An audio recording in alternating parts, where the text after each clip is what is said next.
ఝాన్సీ ఆ ఝాన్సీ ఝాన్సీ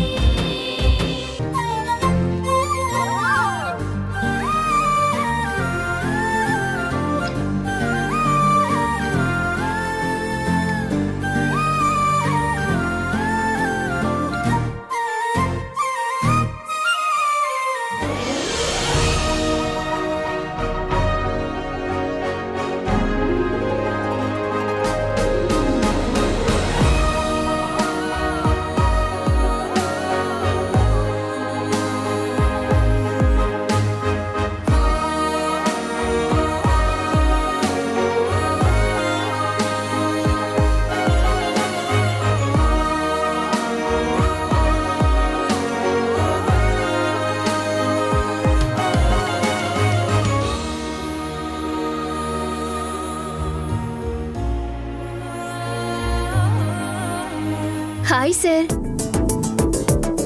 ఏంటి? మీకోసమే వచ్చాను సార్. ఎందుకు? అది మీకో విషయం చెప్పాలి. ఏంటి? ఇది ఎన్నాళ్ల నుంచో నా మనసులో దాచుకున్న విషయం సార్. అయితే ఏం? మాటల్లో చెప్పలేరా? ఆ, చెప్తాను సార్, చెప్తాను. సరే, ఏం చెప్పాలనుకుంటున్నారు?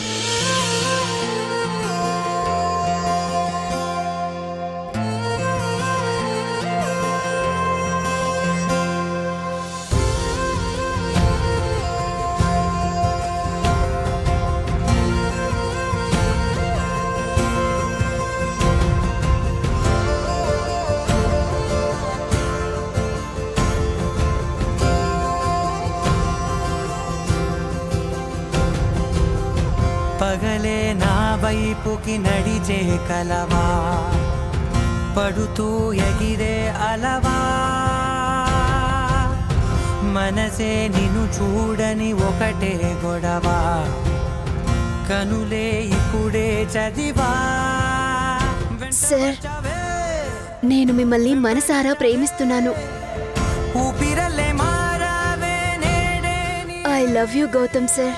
నమ్మితిరాలే కలకాదే, పెరుకే నేనున్నాలే ప్రాణం నీదే.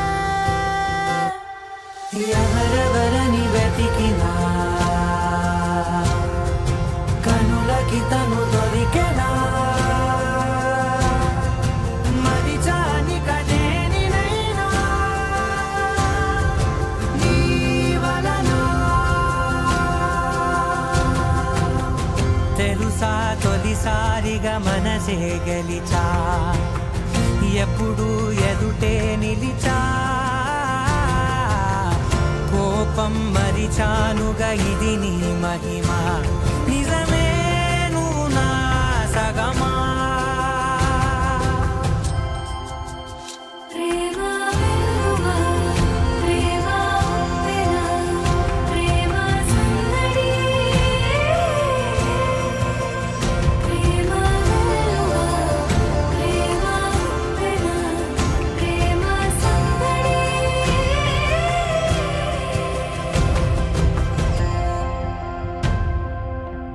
I love you too. కనులే కలగనగా నిజమై మెరుపల్లే వాలేగా, నా ఊపిరి నడక తన ఊపిరి జతగా, కలగలిసి మొదలయ్యేనో జడిగా. అరిరే అరిరే మనసే అరిరే, నీ వల్ల నాలో నయ్యల్లరే, ఎవరే ఎవరే కుదురే చదిరే, తొలిసారి తనువంత ఓ జాతరే, ఆరాటము మోమాటము జతగా కలిగే నాకెందుకో, అలవాటులో పొరపాటుగా నన్ను నేను దాస్తున్నానెందుకో.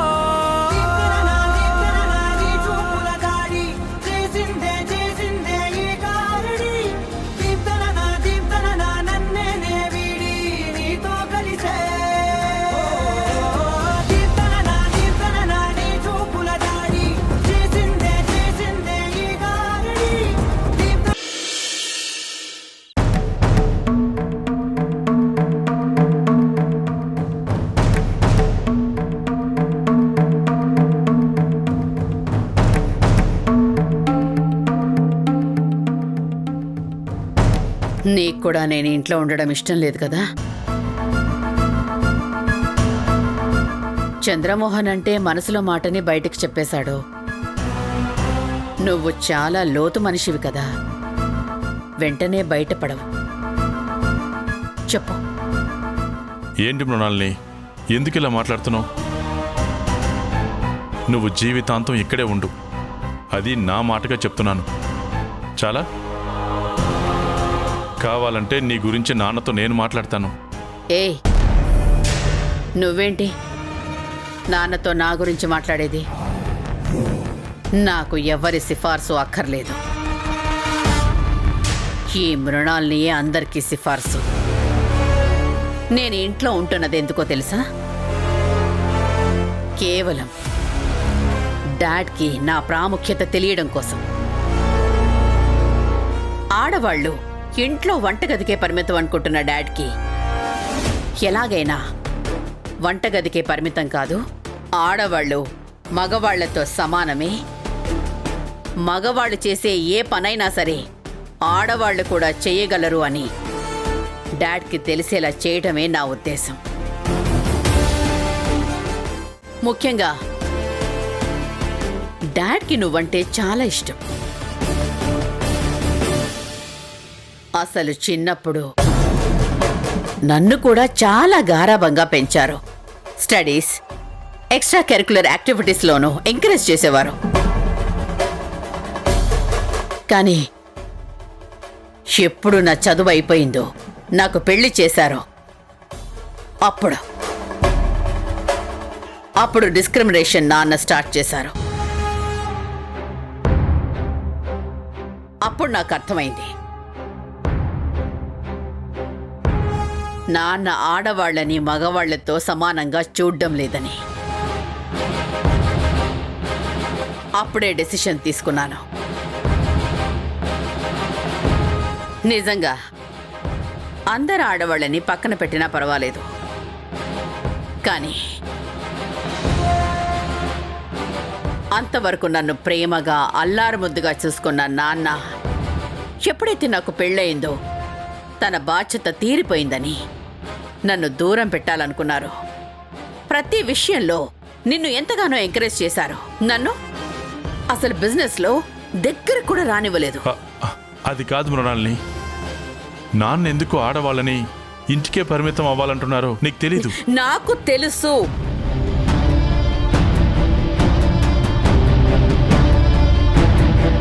అసలు మనమంతా పిల్లలుగా ఉన్నప్పుడు నాన్న వాళ్ళ అక్క ఒక ఆవిడ ఉండేది, పేరు భ్రమరాంబ.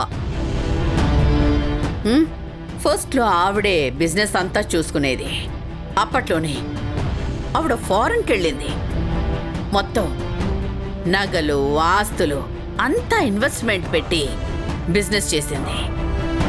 కానీ ఆవిడ ఏదో అతి తెలివి ఉపయోగించడం వల్ల బిజినెస్ అంతా లాస్ అయిపోయింది. మన కుటుంబం మొత్తం రోడ్డు మీదకొచ్చేసింది. అప్పుడు రోడ్డు మీదకొచ్చిన ఫ్యామిలీని నాన్న ఒంటరి మనిషిగా నిలబడి ఒక్కొక్క ఇటుక పేర్చుకుంటూ వచ్చారు.